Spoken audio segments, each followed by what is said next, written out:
Hi, this is Brandon from Watches on You. Today we're taking a look at the new Oris Carl Brashear Calibre 401, and I want to remind you that we're here at Continental Diamond in St. Louis Park, who have lent us this piece for the purposes of this review. They're an authorized retailer of Oris and many other premium brands like Omega, Breitling, and many others. In addition, they also have a large pre-owned collection. I would highly encourage you to check them out via their website, or if you're in the Minneapolis area, to check out their store. Before I start the review, I want to remind you all that I just released a new watch that I designed. This is the Hogan & Sons Mark II chronograph.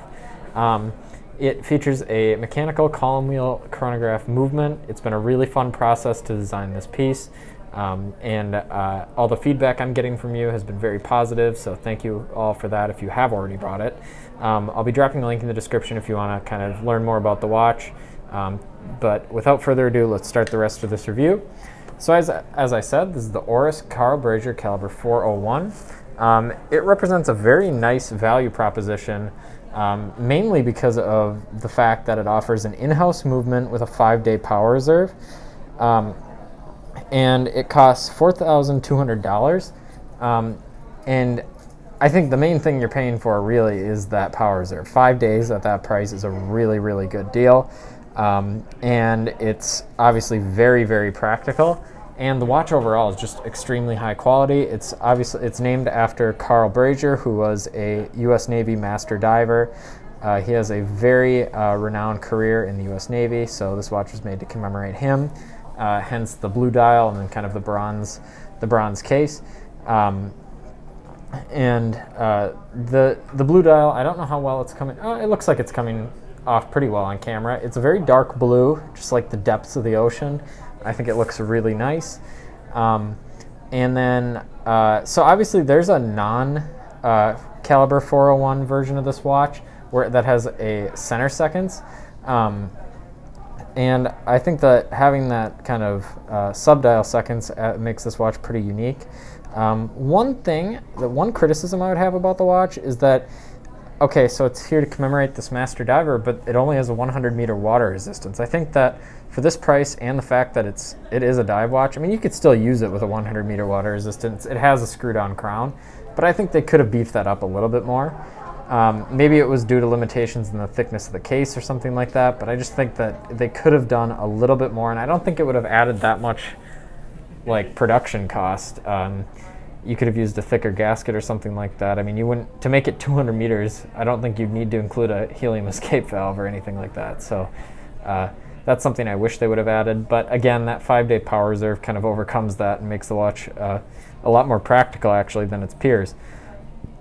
And if you want to get an idea of what the Calibre 401 looks like, I can show you the new Aquas. This is actually the Calibre 400. The only difference is the fact that the Calibre 400 has a center seconds, and then the 401 obviously has that sub-dial seconds.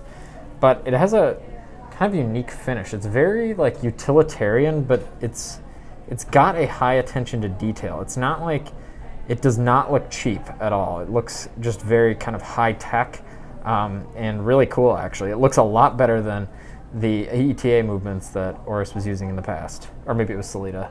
But either way, it looks a lot better than that. So I'm happy that Oris is going in this direction. And another thing that I like about the watch is the strap. It's not like a traditional NATO strap where both ends of the strap will come off once it's undone. You kind of have this like adjustment thing. It's kind of like an airplane seatbelt.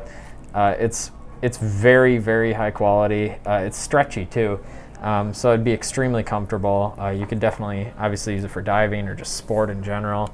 And you could also kind of add a custom strap to the watch to kind of give it to fit it to your personal sense of style. I'll try the watch on right now.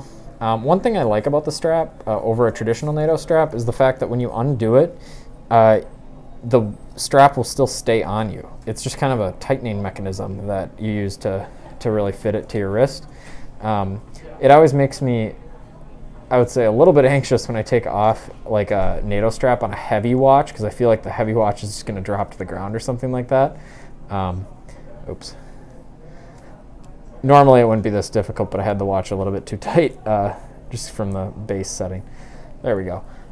It's very comfortable on the wrist. The strap is really kind of tightly sewn, so it feels very, very nice. The quality of the fabric is nice, and again, it's stretchy, so you can kind of move it to different positions of your wrist, and it's just as comfortable. Moving on to the bezel, which I believe is the last thing I wanted to talk about.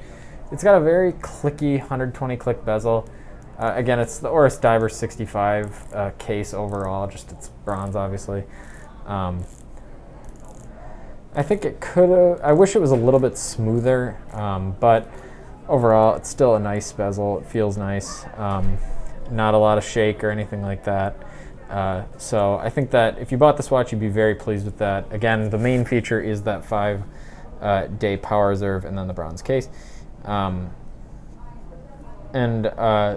Moving on to the back, I wish I could show up, but it has this really cool mural of like a diving helmet that obviously commemorates Carl Brashear.